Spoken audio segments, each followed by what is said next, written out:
नमस्कार। आप सभी साथियों को प्रणाम। आज थोड़ा रात है और मैं वीडियो बना रहा हूँ।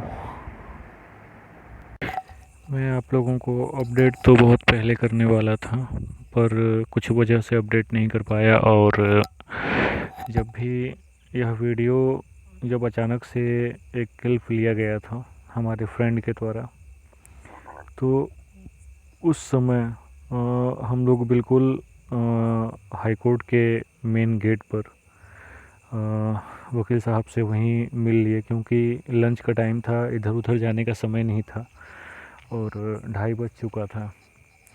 तो वकील साहब से मिलना भी था और 2 बजते बजते वकील साहब तत्काल रूप से कोर्ट के अंदर चले गए।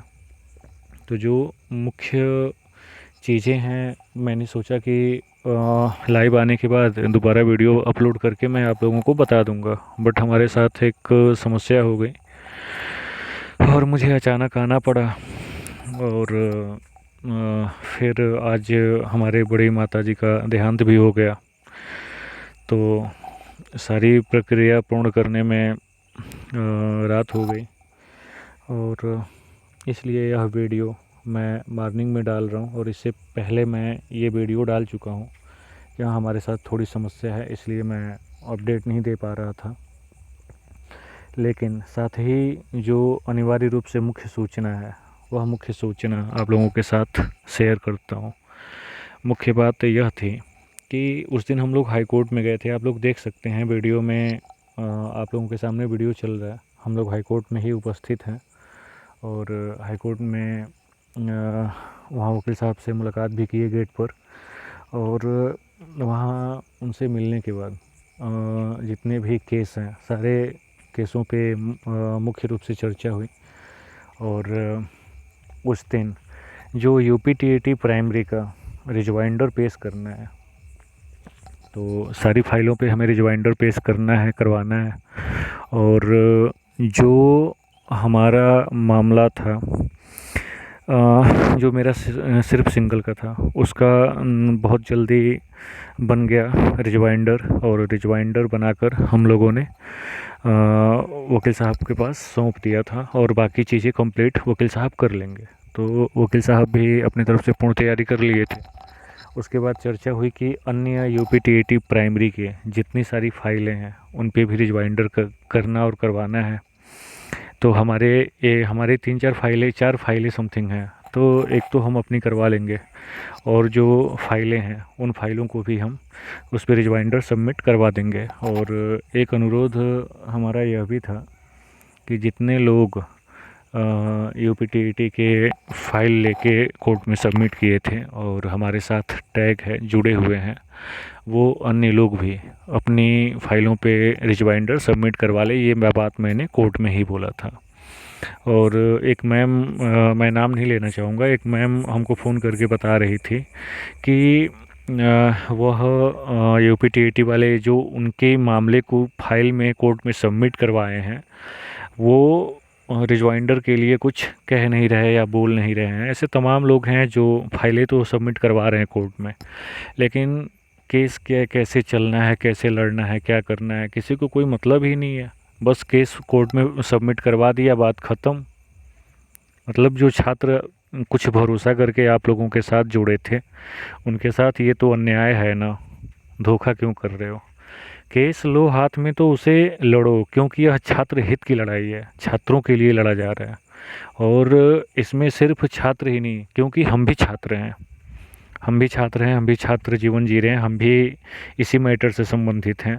तो फिर हमें अच्छे तरीके से लड़ना चाहिए। और जो जितने भी भाई बहन 1-2 नंबर से विफल हैं और जो हमसे उम्मीद लगा के बैठे हैं, कहीं ना कहीं वो सभी भाई बहन हम लोगों से आस लगा के बैठे हैं, आज नहीं कल जीत होगी। तो देखिए, जीत हार अपने जगह है, लेकिन प्रयास ना करें तो ये गलत बात है। कम से कम और कुछ हम करें ना करें, हमें प्रयास ज़रूर करना चाहिए सही तरीके से, ताकि हम सही प्रयास करें, सही प्रयास करके चीज़ों को हैंडल करवा ले जाएं। ठीक है? तो आप लोग देख सकते हैं लाइव चर्चा हम लोग कर रहे थे। और मुख्य बात यह भी बतानी है कि यूपीटीईटी के प्राइमरी के बाद जो अपर प्राइमरी है, एडेड जूनियर है और यूपीटीईटी 2019, तो यूपीटीईटी 2019 पे काफ़ी लंबा डेट मिला है, जिसे पैरवी करवा के यूपीटीईटी 2019 के डेट को कोशिश किया जाएगा कि जल्दी सुनवाई की जाए, क्योंकि बहुत काफ़ी लंबा डेट मिल गया है। ठीक है, उसके लिए मैं अलग से वीडियो बना दूंगा। और अपर प्राइमरी के लिए भी रिजवाइंडर सबमिट करवाने की प्रक्रिया पूर्ण की जा रही है और एडेड जूनियर पर भी प्रक्रिया पूर्ण करवाई जा रही है ताकि उस पर सुनवाई हो सके। अब मुख्य बिंदु पे आते हैं, यूपीटीईटी प्राइमरी पे।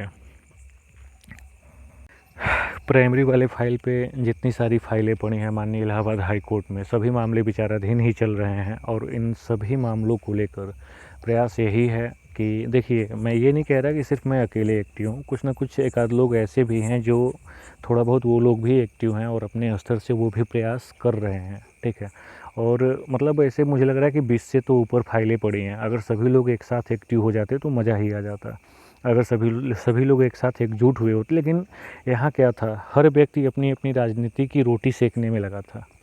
यार, यहाँ छात्र हित की लड़ाई है, यहाँ राजनीति नहीं चलेगी। यहाँ जैसे भी हो सही लॉजिकली तरीके से मिल के लड़ा जा सकता है, सही तरीके से। पर लोगों को ये चीज़ें समझ में नहीं आई। अब चलिए, जो होना था सो हो गया है, ठीक है। लेकिन सभी फाइलों पे कैसे सुनवाई हो और कैसे उस पर बहस होकर नंबर इशू हो सके, इस पे हमें चर्चा करना है और पूरा प्रयास है कि हम जितना हो सके जल्दी से जल्दी इस पे करवा लें।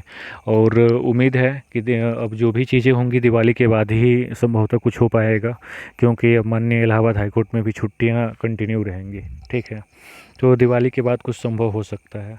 और यूपीटीईटी प्राइमरी वाले में जो जिन फाइलों पे प्रेजेंट डेट लगी होगी, मैं उसे अभी मैं व्यस्तता से मैं उसे रीड नहीं कर पाया हूँ। जब भी रीड करूँगा उसके लिए वो डेट क्लियर करके मैं वीडियो अपलोड करके मैं आप सभी को अपडेट दे दूँगा। ठीक, और एक बात ध्यान रखिएगा, जैसे आप लोग ये धैर्य न खोइएगा कि हमारे यहाँ मतलब गम का माहौल है तो अब केस का क्या होगा, ऐसा कुछ नहीं है।